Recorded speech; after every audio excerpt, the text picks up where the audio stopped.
Good morning, everyone. Welcome back to my channel Management Mantra. I am Dr. Barkha Gupta, and as you all know that कि हम अभी पढ़ रहे हैं factory act 1948, जिसके हम 3 पार्ट ऑलरेडी कर चुके हैं, जिसमें हमने उसके preliminaries, definitions as well as the health provision वो हम देख चुके हैं.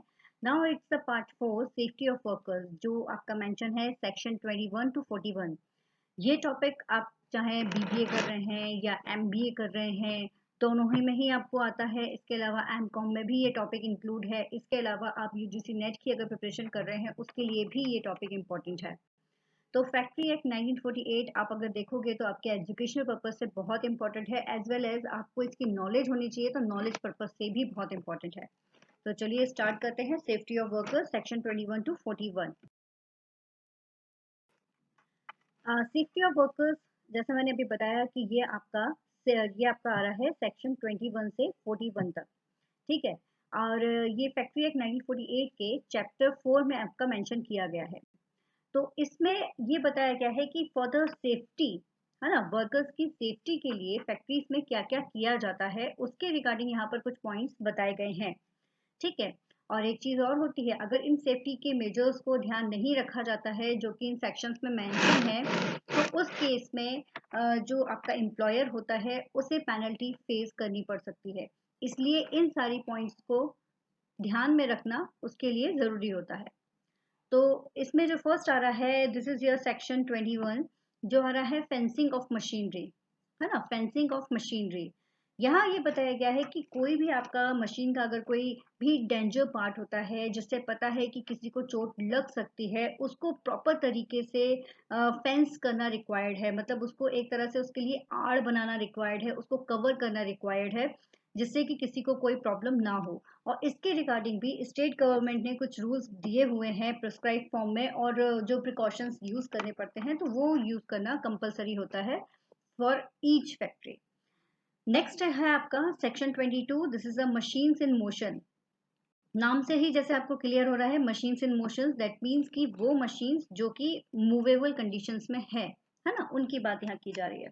तो यहाँ पर ये बताया गया है कि ये जो मशीन्स है, इन मशीन्स पर जो भी वर्क कर रहा है, जब वो एक तरह से मोशंस में है, काम कर रहे हैं, उस टाइम पर ट्रेन एडल्ट पर्सन ही वहां पर होना चाहिए. ट्रेन एडल्ट मेल वर्कर ही वहां पर होना चाहिए. वो भी उनकी जो क्लोथिंग है वो टाइट फिटिंग क्लोथिंग होना चाहिए, क्योंकि ये जो मशीन्स हैं जो मूवेबल कंडीशन होती है, इनकी स्पीड तेज होती है.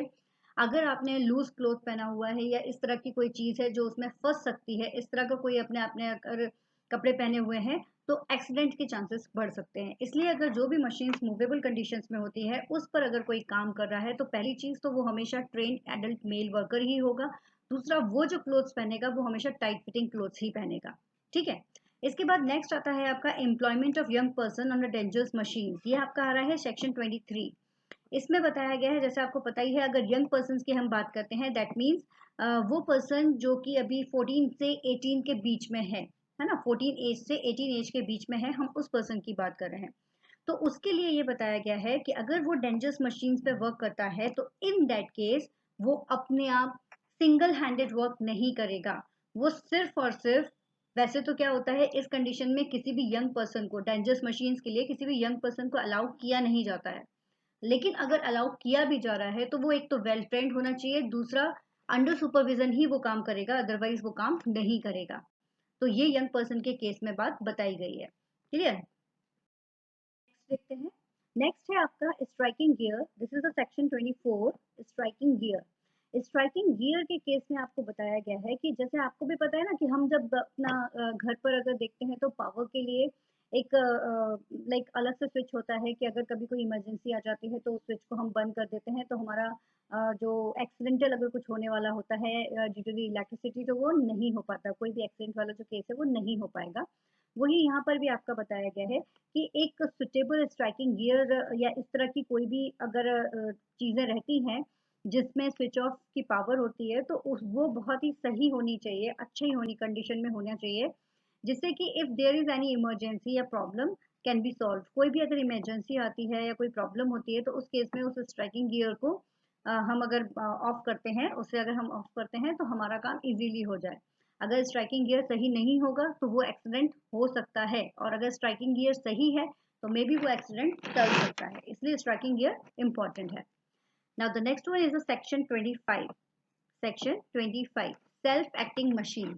सेक्शन 25 सेल्फ एक्टिंग मशीन, इसमें क्या बताया गया है? Self acting machine the kind of like automatic machine की जहां बात की जा रही है, तो इसके लिए ये क्लियर मेंशन किया गया है प्रिस्क्राइब फॉर्म में कि अगर ऐसी कोई भी मशीन है जो कि सेल्फ एक्टिंग मशीन मतलब अपने आप प्रोडक्ट को बनाने का काम कर रही है ना, उसमें मैनुअली वर्क कम लग रहे हैं, जो भी उसकी प्रोसेस है वो ऑटोमेटिक अगर चल रही है, तो इस केस में जो फिक्स जो स्ट्रक्चर है उस मशीन का, उससे कम से कम 45 सेंटीमीटर की दूरी बना के रखना जरूरी है। कोई भी पर्सन उसके 45 सेंटीमीटर के एरिया में वर्क करता नहीं मिलेगा जब वो मशीन मूवेबल कंडीशन में है ना।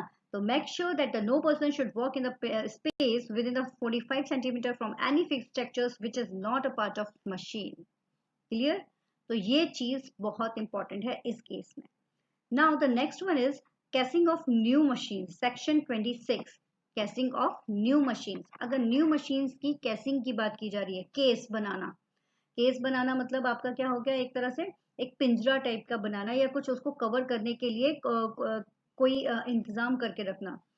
तो ये आपको पता ही है कि जो हमारा फैक्ट्रीज है उसमें काफ़ी सारी मशीन्स ऐसी होती हैं जो न्यू इंस्टॉल्स होती हैं, कुछ ऐसी होती हैं जो डेंजर्स हो सकती हैं। तो ऐसी मशीन्स को अगर जो प्रॉपर तरीके से या तो अभी तक सही तरीके से इंस्टॉल नहीं की गई हैं और उनके पार्ट्स अगर ओपन हैं, तो इस तरह की कोई भी अगर मशीन है जो पावर से चल रही है और मतलब जो डेंजर है, उन मशीन्स को प्रॉपरली कवर करके रखना ज़रूरी है। मतलब उनको एक तरह से उनकी कैजिंग रिक्वायर्ड है, जो भी न्यू मशीन्स है उनकी, है ना, कि जिससे कि कोई भी अगर लाइक डेंजर अगर कंडीशन आ रही है, कोई मशीन के पास जा रहा है कि किसी का अगर कोई ऐसा पार्ट है जिससे उसको चोट लग सकती है, तो उससे वो बच सके।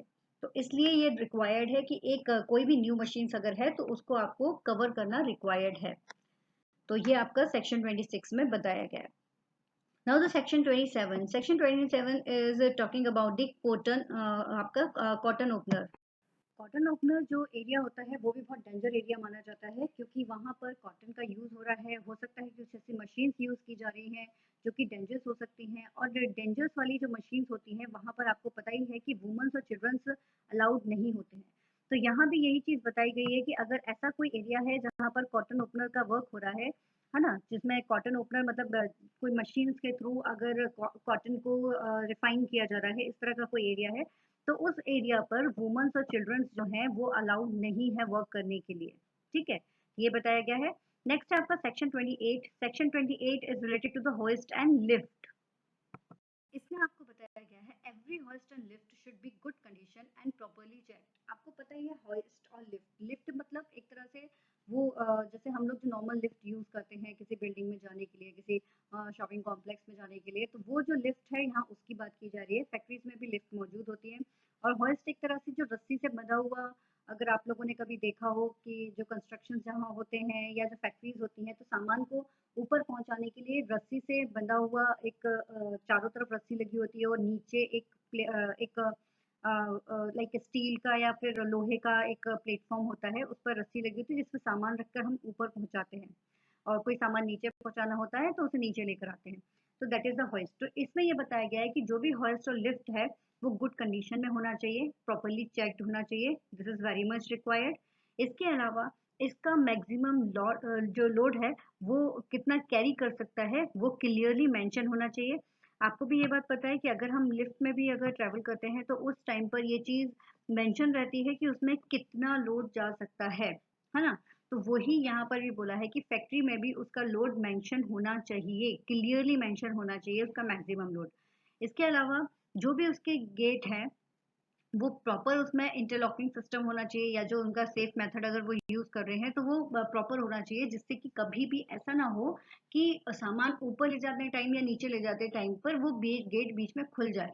तो ऐसी कंडीशन ना हो, इसके लिए ये चीज़ बहुत ध्यान देना है कि जो भी आप लॉक सिस्टम यूज़ कर रहे हैं वो प्रॉपर होना चाहिए for the lift cases. And then the next one is to be properly examined every 6 month। every 6 month में इसको proper examine करना required है कि कहीं इसमें कोई problem तो नहीं आ रही है। ठीक है, बिकॉज अदरवाइज ये बहुत डेंजर हो सकता है और इससे एक्सीडेंट्स बढ़ सकते हैं, इसलिए इसका हॉइस्ट और लिफ्ट का ध्यान देना जरूरी है। Section 28। The next one is section 29. Section 29 is about lifting machine, chains, ropes and lifting trackers. जो भी आप मशीन्स को लिफ्ट करने के लिए चेन, रोप या कुछ भी इस तरह का अगर आइटम यूज कर रहे हैं तो वो प्रॉपर एग्जामिन होना चाहिए। जो 12th मंथ में कंटिन्यू उसको एग्जामिन रिक्वायर्ड है। और इसके लिए जो भी आप क्रेन या लिफ्टिंग मशीन्स में आप यूज कर रहे हो वो गुड कंस्ट्रक्शन होना चाहिए, उसका मतलब सही तरीके से बना होना चाहिए। और ये भी आपको ध्यान देना है कि उसका लाइक अगर जितना सेफ है उतना ही उसे लोड करना चाहिए, उससे ज़्यादा उसे लोड नहीं करना चाहिए। और ये जो कोई भी पर्सन अगर वर्क करते हैं, है ना, जहाँ पर आपको पता है कि वर्किंग चल रही है, उस वर्किंग एरिया से विद इन 6 मीटर की उसमें दूरी बना के रखना रिक्वायर्ड है। कोई भी क्रेन, जो आपकी क्रेन है, वो कम से कम 6 मीटर दूरी पर होनी चाहिए अगर पर्सन कहीं एम्प्लॉयड या वर्किंग है उस एरिया से। तो ये आपको पॉइंट्स इसमें ध्यान रखने हैं अगर हम चेन्स और रोप्स की बात कर रहे हैं। ठीक है, now the next one is revolving machine. Revolving machine, revolving आप सभी जानते हैं, सभी को पता ही है रिवॉल्विंग मतलब जो राउंड हो रही है। तो रिवॉल्विंग मशीन जो है उसके लिए सेक्शन 30 में बताया गया है कि यहाँ पर भी जो रिवॉल्व हो रही है, जो घूम रही है, उसके लिए भी स्पीड मेंशन की हुई है। उसके लिए भी स्पीड मेंशन की हुई है। तो मैक्सिमम सेफ जो स्पीड है must be mention for each machine. जो स्पीड उसकी बनाई गई है वो स्पीड मेंशन होनी चाहिए मशीन के ऊपर कि इससे ज़्यादा आप इसको नहीं चला सकते हैं, है ना। और दूसरा, speed indicates the in notice should not be exceed. और जो भी आपने नोटिस बनाया हुआ है उस नोटिस में भी आपको ये चीज़ मेंशन करना है कि कितनी स्पीड से ज़्यादा आप इसको नहीं कर सकते हो। तो वो चीज़ मेंशन करना रिक्वायर्ड होता है एम्प्लॉयर के लिए। तो this is for the revolving machine. Next आता है आपका प्रेशर प्लांट, सेक्शन 31। तो इसमें आपका बताया गया है प्रेशर प्लांट में there should be safe working pressure on pressure plant. जो भी हम प्रेशर प्लांट में अगर वर्क कर रहे हैं तो वो बहुत ही सेफ तरीके से आपको करना है। जितना लिमिट बताई गई है प्रेशर की उतनी ही आपको रखकर इसमें वर्क करना है, क्योंकि अगर आपका को भी पता है कि यहाँ पर भी वही केस है कि अगर आपने प्रेशर ज़्यादा इंक्रीज कर दिया है प्रेशर प्लांट में तो वहाँ पर भी एक्सीडेंट्स के चांसेस बहुत ज़्यादा बढ़ सकते हैं जितने, है ना। तो इसी चीज़ को ध्यान में रखकर इसमें बताया गया है कि वो आपको काम करना है और इफेक्टिव मेजर्स इसको यूज़ करने हैं जब भी आप इसमें वर्क करते हैं। और उसमें भी यही क्लियर मेंशन है कि जो प्रेशर है इज नॉट एक्सीड। जो भी आपका प्रेशर है वो ज़्यादा नहीं होना चाहिए। इसके रिगार्डिंग भी रूल्स जो है वो स्टेट गवर्नमेंट ने बनाए हुए हैं, उनको फॉलो करना रिक्वायर्ड होता है। ठीक है, जो भी पावर से रिलेटेड या फिर प्रेशर से रिलेटेड जो रूल्स हैं वो बनाए हुए हैं। फिर इसके बाद नेक्स्ट आता है आपका section 32। This is related to the floor and stairs. Floor and stairs बहुत ही कॉमन प्लेस है जो कि हर फैक्ट्री में मौजूद होगा ही होगा। तो जो भी आपके फ्लोर्स हैं, स्टेयर्स हैं, ये सारे जो ये सारा जो एरिया है वो बहुत सही और अच्छे तरीके से कंस्ट्रक्ट होना चाहिए। और कहीं पर भी कोई लाइक इस तरह का एरिया ना हो कि आपको भी पता है कि मान लीजिए स्टेयर्स इस तरह से बने हुए हैं कि कोई गैप बहुत ज़्यादा है तो सामान को ऊपर ले जाने करने में प्रॉब्लम आ सकती है, एक्सीडेंट्स के चांसेस बढ़ सकते हैं। तो इसलिए जो एक प्रिस्क्राइब्ड गैप दिया रहता है कि 2 स्टेयर्स के बीच में कितना गैप होना चाहिए उतना ही गैप आपको रखना है इसमें। और फ्लोर आपका अगर मान लीजिए बहुत ज़्यादा चिकना है तो उस केस में एक्सीडेंट चांसेस बढ़ सकते हैं। तो इसलिए ये ध्यान देना रिक्वायर्ड है कि फ्लोर जो है वो भी प्रॉपर कंस्ट्रक्ट हो और स्टेयर्स जो है वो भी प्रॉपर कंस्ट्रक्ट हो। ठीक है, यहाँ तक पॉइंट्स क्लियर है सबको? The section 33. Section 33 is about the pits, sumps, openings in floor, etc. जो भी अगर कोई गड्ढा है, कोई खुला अगर एरिया है तो उसको प्रॉपरली कवर करना रिक्वायर्ड है, अदरवाइज एक्सीडेंट हो सकता है। मान लीजिए उसे कवर नहीं किया, कोई सामान लेकर जा रहा था, उसने नहीं ध्यान दिया कि नीचे कोई गड्ढा है या नीचे कोई ओपन एरिया है, तो उस एरिया में उस केस में वहां पर एक्सीडेंट हो सकता है, सामने वाला गिर सकता है। इसलिए इट्स वेरी मच रिक्वायर्ड कि अगर ऐसा कोई एरिया फैक्ट्री में है जहाँ काम चल रहा है, वहाँ गड्ढा है या फिर कोई ओपनिंग एरिया है, तो उस केस में उसे प्रॉपर तरीके से फेंस करना मतलब कवर करना उसे रिक्वायर्ड है, या उसकी चारों तरफ एक आड़ बना दीजिए, एक फेंसिंग कर दीजिए जिससे कि कोई उसमें ना आ जाए। ठीक है, next one is section 34 excessive weight. यहाँ जो एक्सेसिव वेट बताया गया है वो that is related to the person. आपको पता है जैसे मशीन्स के लिए बताया गया है कि भाई एक्सेसिव वेट मशीन्स पर नहीं लोड कर सकते हैं, अदरवाइज मशीन खराब हो सकती है। तो उसी तरह से इंसान जो है उसकी भी एक कैपेबिलिटी होती है। तो no person should be employed to hold more weight than the person can hold. जितना पर्सन वो होल्ड कर सकता है उतना ही उसे देना चाहिए, उससे ज़्यादा नहीं देना चाहिए। इस केस में कोई भी एक्सीडेंट हो सकता है, तो उससे ही बचने के लिए हमें यहाँ पर अपना काम करना है। Now the next one is section 35। Section 35 related to protection of eyes.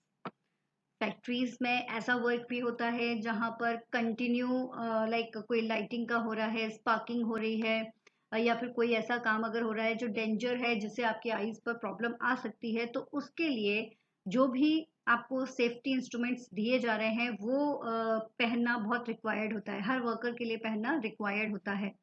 तो provide the goggles if the workers have work on something stretching of eyes, या अगर कोई ऐसा काम हो रहा है जिसमें उसकी आईज पर स्ट्रेच पड़ सकते हैं या आईज को नुकसान पहुंच सकता है, तो उस केसेस में गॉगल या फिर जो शील्ड है वो प्रोवाइड कंपनी जो है फैक्ट्री है वो प्रोवाइड करवाती है।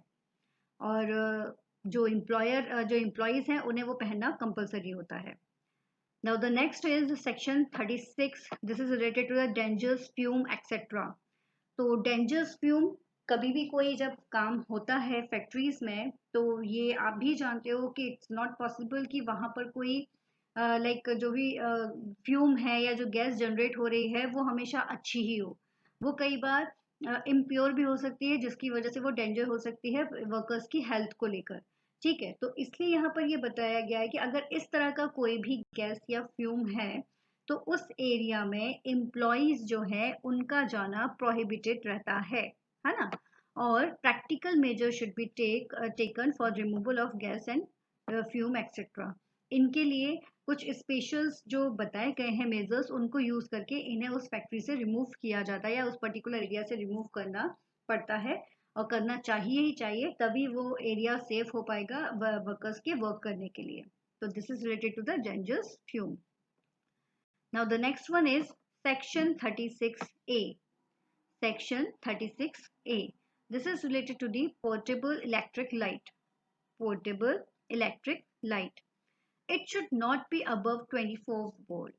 पोर्टेबल इलेक्ट्रिक लाइट का मतलब आपको पता ही है, वो लाइट जिसे हम एक जगह से दूसरी जगह तक उठाकर ले जा सकते हैं। जैसे हमारे घरों में इमरजेंसी लाइट्स जो होती हैं, टॉर्च होती है, वो पोर्टेबल होती है। मतलब एक पोर्टेबल का मतलब ही होता है एक जगह से उठाकर दूसरी जगह हम रख सकते हैं। ठीक है, दैट इज द पोर्टेबल। तो पोर्टेबल मूवेबल है ना। तो पोर्टेबल इलेक्ट्रिक लाइट का लिए बताया गया है कि यहाँ पर उसका जो वोल्ट है वो 24 से ज्यादा नहीं होना चाहिए। ठीक है, जो उसकी जो वोल्ट है वो 24 से ज्यादा नहीं होना चाहिए। तो this is 36A, section 36A। ठीक है, इज तो सेक्शन 34। आई नो इसमें सेक्शंस कुछ ज़्यादा ही है, बट छोटे छोटे सेक्शंस है, आप इजीली उन्हें याद कर सकते हो। एक टिप ये है कि जब भी आप इन सेक्शंस को याद करो तो कोशिश ये करना कि नाम के साथ ही सेक्शंस को याद करते जाइए, तो जिससे आप जब भी पढ़ोगे तो आपको रिवाइज होगा, तो वो सेक्शन ऑटोमेटिकली आपके माइंड में बैठ जाएगा। तो एक्सप्लोसिव और inflammable dust, gas etcetera, that means वो जो कि एक तरह से एक्सप्लोजन कर सकती है, ऐसी अगर कोई डस्ट या गैस है तो उसके लिए स्पेशल सेफ्टीज को ध्यान में रखना ज़रूरी है, जिससे कि कोई ऐसा एक्सीडेंट ना हो। सुनने में कई बार आता है, आपने भी देखा होगा, कई बार न्यूज़ आती है कि लाइक एक्सप्लोजन हो गया, जो वहाँ पर अगर मान लीजिए कोई गैसिंग प्लांट था तो गैस प्लांट में एक्सप्लोजन हो गया क्योंकि वहाँ पर सेफ्टी को ध्यान नहीं रखा गया था, कुछ मेजर्स जो थे वो शायद चूक हो गई हो कहीं, तो उसका हमें यहाँ पर ध्यान रखना बहुत रिक्वायर्ड होता है फैक्ट्रीज के केसेस में।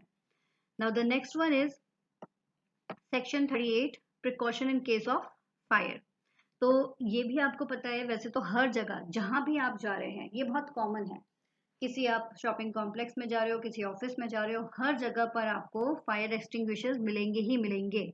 तो यहाँ पर भी ये बताया गया कि फायर एक्सटिंग्विशर्स हर जगह पर होना रिक्वायर्ड है। और एक चीज और, सेपरेट एग्जिट होना रिक्वायर्ड है कि इन केस कभी जो से हम इमरजेंसी एग्जिट भी कहते हैं कि इन केस कभी कोई केस होता है फायर का या कुछ, तो एक अलग से सेपरेट एग्जिट या फिर इमरजेंसी एग्जिट होनी चाहिए जिससे कि लोग बाहर निकल सकें. Now the next one is section 39 and 40. This is related to the role of inspector. अगर आपको याद हो, हमने प्रीवियस जो स्लाइड थी हमारी उसमें हमने देखा था कि इंस्पेक्टर्स कौन होते हैं. ये मैंने फैक्ट्री एक्ट 1948 के पार्ट 2 में आपको बताया था कि इंस्पेक्टर्स कौन होता है, उसे कौन अपॉइंट करता है. तो यहाँ पर बेसिकली वही सारे जो आपका सेक्शन 39, सेक्शन 40 और सेक्शन 40A है, इसमें उसी के रूल्स के बारे में बताया गया है कि क्या क्या उसके रूल्स हैं, क्या क्या वो काम कर सकता है. तो जिन्हें हम ऑलरेडी डिस्कस कर चुके हैं कि ये क्या क्या रूल्स इनको असाइन किए जाते हैं. बेसिकली इंस्पेक्टर्स जो होता है वो इंस्पेक्शंस का काम करता है फैक्ट्रीज में, और ये सारी चीज़ों को देखता है कि सही तरीके से काम हो रहा है या नहीं हो रहा है. तो he may call for the detail regarding the building machines और बिल्डिंग्स के रिगार्डिंग इसे बुलाया जा सकता है, कोई भी अगर उस तरह का कोई केस होता है तब भी. और लाइक उसकी पूरी इंस्पेक्शंस करना इसका काम है. नाउ द नेक्स्ट वन, ये बहुत इंपॉर्टेंट टॉपिक है, जनरली ऑब्जेक्टिव्स में भी पूछा जाता है. और मतलब ये एक तरह से इम्पॉर्टेंट इसलिए भी है क्योंकि ये नंबरिंग वाला एक सीन है यहाँ पर. इसलिए जैसे यहाँ बात की जा रही है सेक्शन 40B, सेफ्टी ऑफिसर. होता क्या है, जनरली सारा कुछ देखने का काम ऑक्यूपायर का होता है, बट इन केस अगर आपके यहाँ, अगर एम्प्लॉयर के पास जो वर्कर्स हैं वो 1000 या उससे ज़्यादा है, 1000 या उससे ज़्यादा है, तो इस केस में एक सेपरेट सेफ्टी ऑफिसर जो रहता है उसे अपॉइंट किया जाता है, जिसका सिर्फ और सिर्फ काम होता है वर्कर्स की सेफ्टी को ध्यान देना. ठीक है. अगर 1000 से कम वर्कर्स हैं देन इन केस जो मैनेजर और ऑक्यूपायर है वही ये सारी चीज़ें हैंडल करते हैं, बट इन केस अगर 1000 से ज़्यादा वर्कर्स हैं तब सेफ्टी ऑफिसर को अपॉइंट किया जाता है. Now the last one, power to make rule to supplement the above provision, section 41. इसमें एक सिंपल सा फंडा, जैसा हम जानते ही हैं, जो भी रूल्स बनते हैं, जो भी नियम बनते हैं, they all guided by the state government.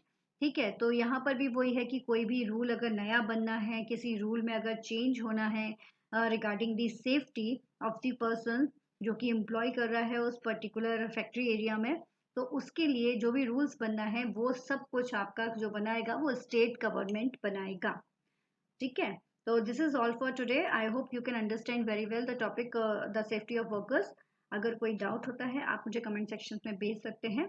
ठीक है. और प्रीवियस स्लाइड्स की लिंक मैं आपको प्रोवाइड करवा दूंगी, तो आप उन वीडियोस को भी आप गो थ्रू कर सकते हैं.